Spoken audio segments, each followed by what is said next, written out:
कहानी की शुरुआत में हम पृथ्वी के ऊपर एक हमला होते हुए देखते हैं। एक अनजान एलियन प्रजाति ने बहुत सारे रेडिएशन से भरे मीटियोर्स पृथ्वी की ओर फेंके। उनकी एक कोशिश थी कि इंसानों को पूरी तरह से धरती से मिटा दिया जाए, लेकिन इसके बावजूद भी इंसानों ने जमीन के नीचे शहर बना लिए जहाँ ये जानलेवा रेडिएशन नहीं पहुँचती थी, और इस तरह इंसान आज भी किसी तरह जिंदा थे। ये साल चल रहा है 2199 और इंसानियत अब लगभग खत्म होने की कगार पर है। जमीन के नीचे बसे शहरों में रह रहे इंसान भी उम्मीद खो चुके थे। अब तो वो बस अपनी मौत का इंतजार कर रहे हैं। खैर, फिर हम धरती की सतह पर चल रहे एक आदमी को देखते हैं जिसका नाम है सुसुमू। वो लोहा इकट्ठा करने निकला था ताकि उसे बेचकर गुजारा कर सके। उसने रेडिएशन से बचने के लिए खास सूट पहना हुआ था और अचानक आसमान से एलियंस का एक खतरनाक प्रोब तेजी से उसकी तरफ आया। वो प्रोब धरती से टकराया और इस सब के बीच सुसुमू भी वहीं बेहोश हो गया। जब उसकी आंख खुली तो उसके सर से खून बह रहा था। उसका हेलमेट भी गायब हो चुका था। वो धीरे धीरे खड़ा हुआ और उसने चलने की कोशिश की और उसका सर अभी भी घूम रहा था। तभी उसकी नजर एलियन प्रोब के ऊपर पड़ी। उसे उठाते ही वो एक बार फिर से बेहोश होकर जमीन पर गिर पड़ा। कुछ ही पलों में एक जहाज उसके पास उतरा।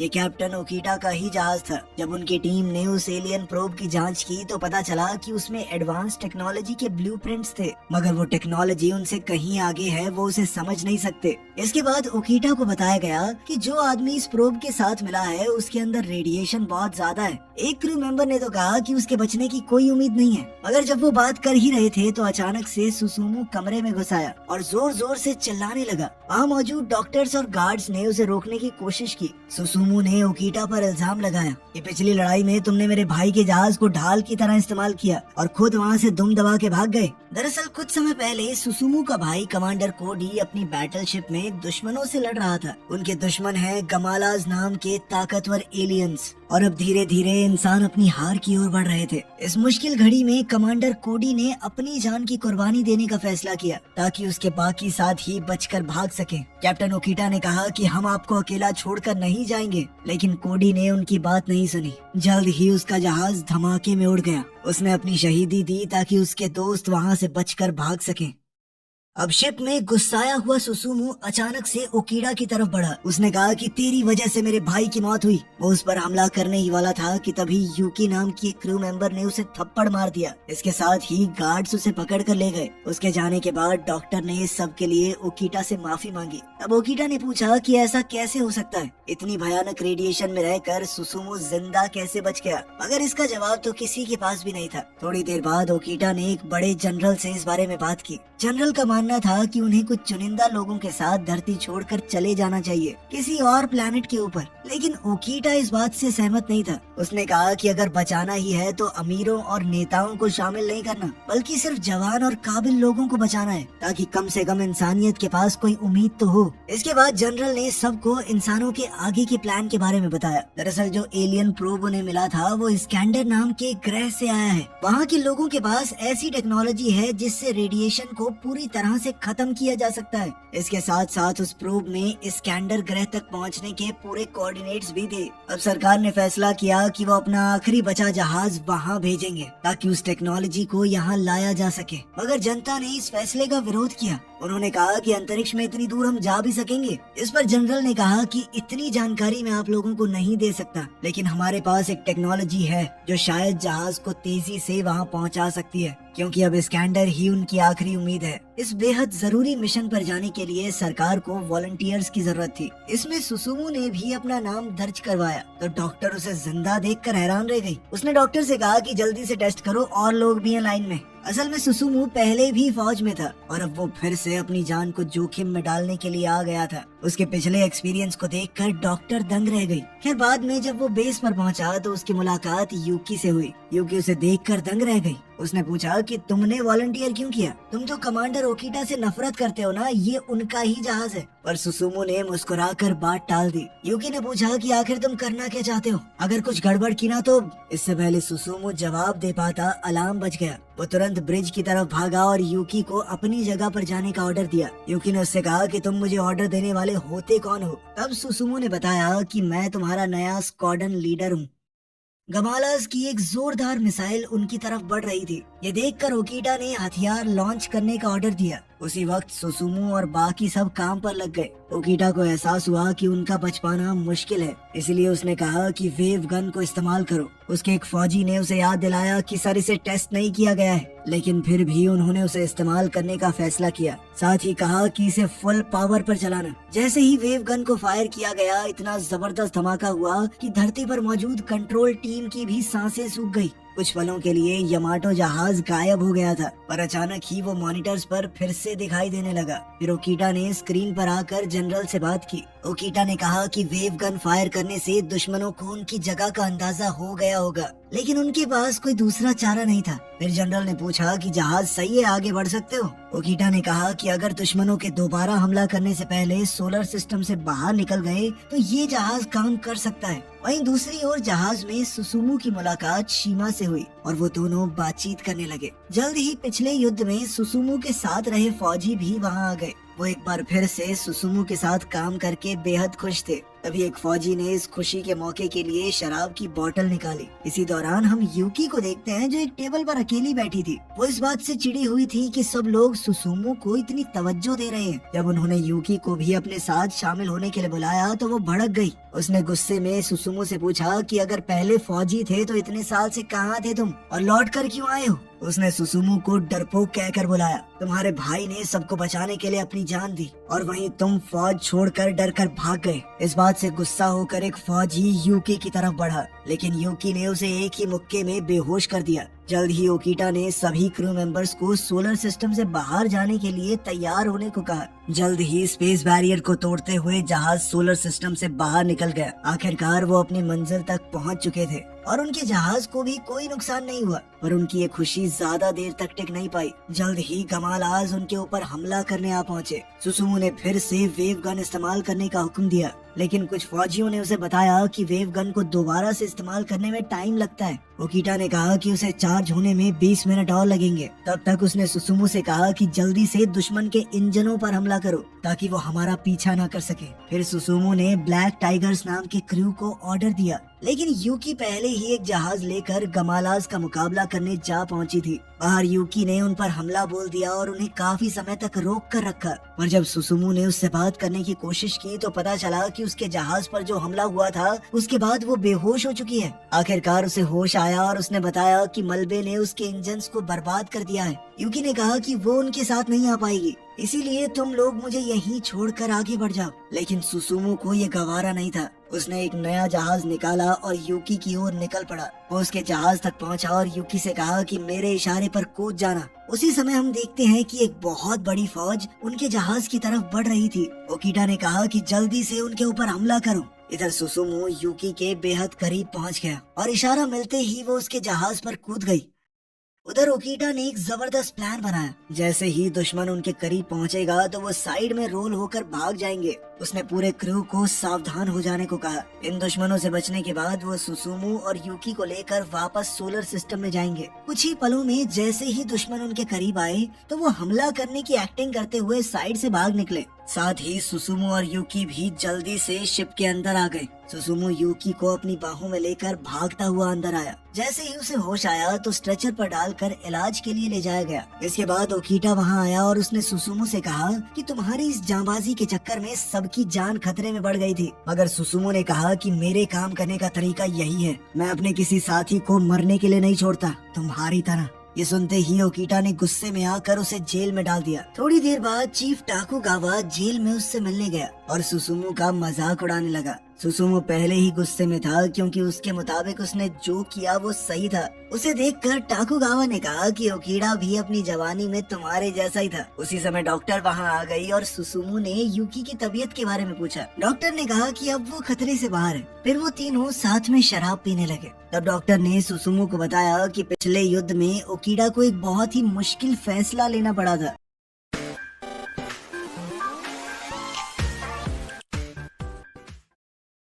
पिछले युद्ध में ओकीडा को एक बहुत ही मुश्किल फैसला लेना पड़ा था। असल में ओकीडा का बेटा भी उस युद्ध में शामिल था। उसका जहाज और पूरा क्रू कभी वापस ही नहीं लौटा। खैर थोड़ी ही देर में ओकीडा ने ऐलान किया कि वो सोलर सिस्टम से निकलने वाले हैं। अब वो एक ऐसी जगह पहुंचने वाले हैं जहां आज तक कोई इंसान नहीं पहुंचा। शायद वो धरती के लोगों से संपर्क भी ना कर पाए, इसीलिए उसने पूरे क्रू को आखिरी बार परिवार वालों से बात करने को कहा। सबने बारी बारी से फोन किया और अंत में सुसुमू की बारी आई। उसे जेल से बाहर निकालकर कम्युनिकेशन रूम में ले जाया गया। उसी समय यूकी कमरे से बाहर आई तो सुसुमू ने उससे पूछा कि तुम ठीक तो हो ना? मगर यूकी अब भी उस पर काफी गुस्सा थी। उसने कहा कि वो इस मिशन को जोखिम में डालने की बजाय मरना पसंद करती। खैर सुसुमू ने उसकी नाक पर धीरे से छूते हुए उसे शांत रहने को कहा। बाद में कैफे में शीमा ने यूकी से पूछा कि तुम्हें सुसुमू पता है कहाँ है? तो यूकी ने बताया कि वो कम्युनिकेशन रूम में अपने परिवार को मैसेज भेज रहा है। और शीमा ने कहा, कैसा परिवार? उसका इस दुनिया में कोई नहीं है। उसका पूरा परिवार एक बम धमाके में मारा गया और फिर उसका भाई भी शहीद हो गया। तब से सुसुमू एकदम अकेला हो गया था। उस दिन के बाद से सुसुमू ने फौज छोड़ दी।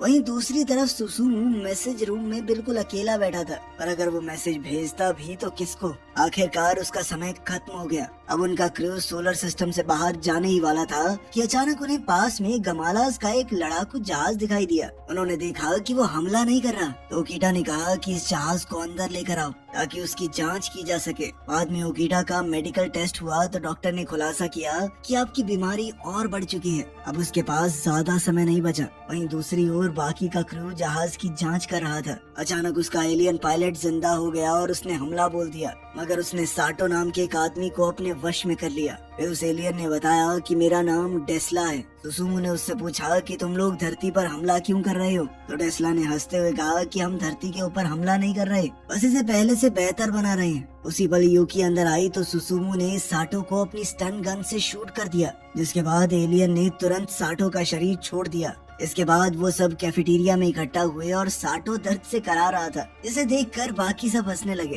खैर बाद में सुसुमू ओकीडा से बात करने पहुंचा। ओकीडा ने उससे पूछा कि क्या वो अगला कैप्टन बन सकता है। असल में मामारू अगला कैप्टन बनने वाला था, मगर अब वो चाहता था कि सुसुमू कैप्टन बने। लेकिन सुसुमू ने इसके लिए साफ इनकार कर दिया क्योंकि वो ओकीडा के हिसाब से काम तो नहीं कर सकता। तब ओकीडा ने उससे कहा कि तुम्हारे जैसे मन में आए वैसे करना। फिर ओकीडा ने अपना रेडियो उठाया और ऐलान किया कि अब से सुसुमू अगला कैप्टन होगा। फिर अचानक से गमालास का हमला हुआ और पूरा क्रू उनका जवाब देने के लिए तैयार हो गया। उसी वक्त वो एलियन शिप चमकने लगी। असल में शिप के जरिए गमालास को उनकी लोकेशन मिल गई थी। सुसुमू ने ऐन वक्त पर मोर्चा संभाला और सबको ऑर्डर्स दिए। तब एंडो ने बताया कि लिफ्ट खराब हो गई है और वो सभी वहीं फंस चुके हैं। सुसुमू ने उन सबको वहीं रुकने को कहा। फिर उसने वेव गन तैयार की और जबरदस्त फायर किया। उन्होंने शिप को तबाह कर दिया था, पर तभी उन्हें एहसास हुआ कि नीचे से भी हमला हो रहा है। सुसुमू ने देखा कि ये हमला तीसरे ब्रिज की ओर था, तो उसने थोड़ा हिचकिचाते हुए यूकी को इसे संभालने को कहा। यूकी ने तीसरे ब्रिज पर फायर किया और वो सीधा दुश्मन जहाज पर जा गिरा।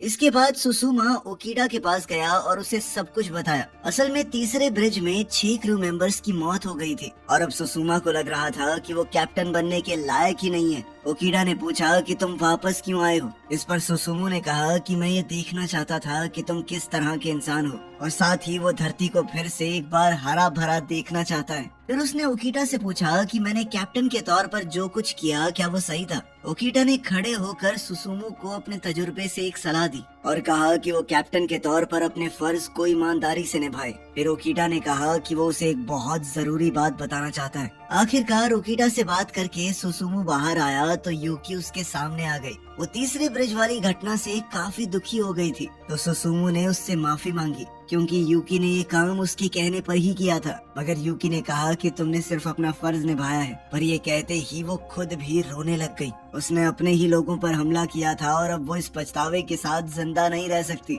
सुसुमू ने तुरंत उसे गले लगा लिया और फिर दोनों ने एक दूसरे को चूम लिया। तभी अचानक अनाउंसमेंट हुई कि जहाज जल्दी ही सोलर सिस्टम से बाहर जाने वाला है। कुछ ही पलों में उन्हें अपनी मंजिल इस्कैंडर दिखाई देने लगी, मगर उनकी खुशी ज्यादा देर तक नहीं टिकी। अचानक इस्कैंडर से एक मिसाइल बड़ी तेजी से उनकी ओर बढ़ रही थी और तो और उनकी वेव गन भी अभी चार्ज नहीं थी। अचानक वो मिसाइल 4 हिस्सों में बट गई तो सुसुमो ने सारी बंदूकें एक साथ चलाने का हुक्म दिया। पूरे क्रू ने एक साथ हमला बोल दिया, पर ये भी काफी नहीं था। सुसुमो ने एक बार फिर से सोलर सिस्टम में वापस जाने का फैसला किया, लेकिन ऐसा करने के बाद वो इस्कैंडर से दोबारा दूर हो गए। बाद में जब उन्होंने मिसाइल की जांच की तो समझ आया कि ये गमालाज की मिसाइल थी। पूरे क्रू को लग रहा था कि ये एक चाल है। इसी दौरान सोनाटा ने कहा कि इस कैप्सूल में रेडिएशन जैसा कुछ नहीं था, उनके अंदर सिर्फ कहीं की लोकेशन है। सुसुमो ने कहा कि हमें इस लोकेशन पर जाना चाहिए। अगर ये कोई जाल होता तो इस्कैंडर पर पहुंचने के बाद दुश्मन हमारे ऊपर हमला करते, ताकि हम कहीं भाग भी ना पाए। पहले करके क्या फायदा? शायद इसके पीछे कोई कारण होगा कि गमालाज सुसुमो की टीम को वहां पहुंचने नहीं देना चाहते। अब सुसुमो ने सबको इकट्ठा करके आगे के प्लान के बारे में सोचना शुरू किया। उसने अलग अलग टीम्स बनाकर सबको टारगेट की लोकेशन दे दी। फिर उसने रेडियो से मैसेज भेजकर ऐलान किया कि वो सब जल्द से जल्द इस्कैंडर प्लैनेट पर लैंड करेंगे। हमें जो मैसेज मिला है हो सकता है कि वो एक जाल हो, पर अगर ये सही निकला तो धरती को बचाया जा सकता है। सुसुमो ने अपने क्रू की हौसला अफजाई की और पूरे जोश से लड़ने को कहा। इसके बाद पूरी टीम काम पर जुट गई। सुसुमो खुद भी एक जहाज लेकर इस्कैंडर की ओर निकल पड़ा। फिर वो जैसे ही लैंड होने वाला था तो उसे जमीन पर काफी मिसाइल्स दिखाई दी, पर जल्द ही उसका क्रू भी वहां आ पहुंचा। सुसुमो की टीम पर जोरदार हमला हुआ, पर उन्होंने भी मुंह तोड़ जवाब दिया। आखिरकार वो कोऑर्डिनेट्स की जगह पर पहुंच ही गए, मगर उसी पल एलियंस ने उन पर भयानक हमला कर दिया। दोनों दुश्मनों के बीच धुआंधार गोलीबारी शुरू हो गई। कीटो नाम के एक पायलट को गोली लग गई, पर उसने फिर भी उन दुश्मनों का सामना किया ताकि बाकी लोग आगे जा सकें। फिर कुछ क्रू मेंबर्स बताई गई लोकेशन पर पहुंचे, जहां उन्हें इस्कैंडर मिला। तभी एक चमकदार रोशनी निकली। जैसे ही यूकी ने उसे छुआ तो वो उसके वश में आ गई। उसी समय सुसुमो को ओकीडा के साथ हुई बातचीत याद आई। असल में ओकीडा ने उसे बताया था कि रेडिएशन को ठीक करने वाली पूरी कहानी झूठी है। असल में तो उन्हें सिर्फ कोऑर्डिनेट्स और टेक्नोलॉजी मिली थी। सच तो ये था कि ये कहानी सुसुमो की वजह से बनाई गई थी। वो इतनी ज्यादा मात्रा की रेडिएशन के बाद भी जिंदा बच गया था, जिससे सबकी उम्मीद जाग उठी कि रेडिएशन को मिटाया जा सकता है, और शायद इस कैप्सूल को भेजने वाले इसका राज जानते हैं। तभी यूकी ने उस चीज के वश में आकर एक मैसेज दिया। उसने बताया कि गमालाज और इस्कैंडर एक ही प्रजाति के एलियंस हैं। असल में एलियंस का ग्रह खात्मे की कगार पर था, इसीलिए उन्होंने धरती को अपने नए ग्रह के तौर पर चुना, मगर इसके लिए उन्हें सभी इंसानों को मिटाना होगा। मगर सभी एलियंस इस फैसले से सहमत नहीं थे। इस्कैंडर ग्रुप के एलियंस इसके खिलाफ थे, इसीलिए उन्हें जेल में डाल दिया गया। तब इस्कैंडर वालों ने ये खुफिया कैप्सूल धरती पर भेजा। ऐसा तो कोई डिवाइस नहीं था जो रेडिएशन को पूरी तरह से मिटा सके, मगर अब यूकी ये काम कर सकती थी। सुसुमो के ऊपर रेडिएशन का असर न होने की वजह भी ये कैप्सूल ही था। तभी अचानक यूकी के शरीर से धमाकेदार ऊर्जा निकली, जिससे वहाँ की सारी रेडिएशन मिट गई। इसके बाद उन्होंने बिना मास्क की सांस ली तो उन्हें कोई भी नुकसान नहीं पहुँचा। उसी पल यूकी के शरीर से वो ऊर्जा बाहर निकल गई और वो वहीं बेहोश हो गई। अब उनका क्रू आगे बढ़ा, पर एक बार फिर से गमालाज ने उन पर जबरदस्त हमला कर दिया। इस मौके पर साइटो और साडा ने वहीं रुकने का फैसला किया ताकि सुसुमो और यूकी भाग सकें। सुसुमो ने कहा कि मैं तुम्हें छोड़कर नहीं जाऊंगा, और साडा ने उसकी बात नहीं मानी। जब सुसुमो और यूकी बाहर निकले तो उन्होंने देखा कि क्रू के सभी मेंबर्स मारे जा चुके हैं। वहीं अंदर साइटो और साडा अपनी आखिरी सांस तक लड़ते रहे। आखिरकार उन दोनों को गोली लग गई, पर साडा ने पहले ही वहाँ एक बम लगा दिया था। मरने से पहले उसने कई गमालाज को मार दिया। सुसुमो और यूकी ने अपने जहाज से ये धमाका देखा। आखिरकार वो अपनी बैटल शिप यामाटो पर वापस लौटे और ओकीटा को सब कुछ बताया। ओकीटा अब काफी बीमार हो चुका था। उसने सुसुमो को सब कुछ सोच समझ कर करने को कहा। अब सुसुमो वापस कंट्रोल रूम में गया और स्पेसशिप को वापस पृथ्वी पर ले गया। उन्होंने सबको खबर दी कि उन्हें एक एंटी रेडिएशन डिवाइस मिल गया है। जनरल को तो अपने कानों पर यकीन ही नहीं हुआ। उसी पल ओकीटा की मौत हो गई। इससे पहले कि वो कुछ कर पाता, गमालाज ने एक बार फिर से उन पर हमला कर दिया। पूरा क्रू एक साथ उनका सामना करने के लिए जुट गया। सुसुमो ने टाकुगावा से बात की, मगर टाकुगावा भी बुरी तरह जख्मी हो चुका था। कुछ ही पलों में उसने भी दम तोड़ दिया। तभी अचानक उन्हें एक आवाज सुनाई दी और फिर एक चेहरा दिखाई दिया। उसने पूरे क्रू से कहा कि वो धरती पर कब्जा करने नहीं आए, पर वो इसे लौटा भी नहीं सकते। तभी वो गायब हो गया और क्रू ने देखा कि जहाज के बाहर एक बड़ा सा धमाका होने वाला है। असल में ये एक बहुत बड़ा न्यूक्लियर रिएक्शन था जिसमें पूरी धरती तबाह हो सकती है। मगर सुसुमो ने अब भी हार नहीं मानी। और इसे रोकने की कोशिश की। उसने पूछा कि क्या वो वेव मोशन गन का इस्तेमाल कर सकते हैं, लेकिन उसे बताया गया कि जहाज में कुछ खराबी आ गई है। अगर उसका इस्तेमाल किया तो ये जहाज भी उड़ जाएगा। अब वो सोचने लगा कि कुछ भी करके धरती को बचाना तो है ही। उसने पूछा कि वो बची हुई ताकत से कितने शॉट्स लगा सकते हैं, जिस पर उसे बताया गया सिर्फ एक बार करते ही यामाटो पूरी तरह तबाह हो जाएगी। ये सुनते ही उसने सभी क्रू मेंबर्स से कहा कि जहाज को छोड़ दो, अपनी जान बचाओ, निकलो यहाँ से। यूकी ने इससे साफ इनकार कर दिया, पर सुसुमो ने कहा कि यही मेरा ऑर्डर है। शिमा ने कहा, सर मैं भी आपके साथ यहीं रुकूंगा, लेकिन सुसुमो ने उसे ऑर्डर दिया कि यूकी को सही सलामत धरती पर लेकर जाओ। यूकी के पास ही वो ताकत थी रेडिएशन को खत्म करने की, इसीलिए उसका सुरक्षित वापस जाना बहुत जरूरी है। जल्द ही सभी क्रू मेंबर्स जहाज से निकल गए, मगर यूकी अब भी राजी नहीं थी। उन दोनों में बहस छिड़ गई और यूकी रोने लगी। सुसुमो ने उसे समझाते हुए कहा कि मेरा कोई परिवार नहीं है, पर जब मैं तुमसे मिला तो पता नहीं क्यों तुम्हारी परवाह करने लगा, और अब वो चाहता है कि यूकी एक हरी भरी धरती पर दोबारा से घूमे। सुसुमो ने उसे अभी के लिए अकेले वापस जाने को कहा और वादा किया कि मैं वापस आऊंगा जिंदा, मगर यूकी अब भी रोते हुए उसके गले लगी हुई थी। सुसुमो के पास कोई चारा नहीं था, इसीलिए उसने अपनी स्टन गन निकाली और यूकी को बेहोश कर दिया। फिर शिमा उसे अपने साथ ले गया। आखिरकार सुसुमो गमालाज के जहाज पर हमला करने को तैयार था। वहीं उसके पास से शिमा का जहाज गुजरा तो यूकी को होश आ गया। उसने देखा कि सुसुमो अब भी यामाटो जहाज में था। वो चिल्लाने लगी, पर अब कुछ नहीं कर सकती थी। इधर गमालाज के जोरदार हमले का जवाब देते हुए सुसुमो ने वेव गन चला दी। साथ ही उसने यामाटो जहाज को दुश्मन के जहाज से टकरवा दिया, जिससे एक बहुत ही बड़ा धमाका हुआ। अब कहानी कई साल आगे पहुंची। हम देखते हैं कि धरती एक बार फिर से पहले जैसी हो गई। अब यहाँ कोई रेडिएशन नहीं थी। वहीं यूकी अपने बेटे के साथ मैदान में खेल रही थी। सुसुमो तो लौट कर नहीं आया, लेकिन उसका सपना जरूर पूरा हुआ। ये थी आज की कहानी। अगर पसंद आए हो तो लाइक करें, सब्सक्राइब करें और सिने प्रो इनसाइट के साथ हर कहानी का असली राज जानें।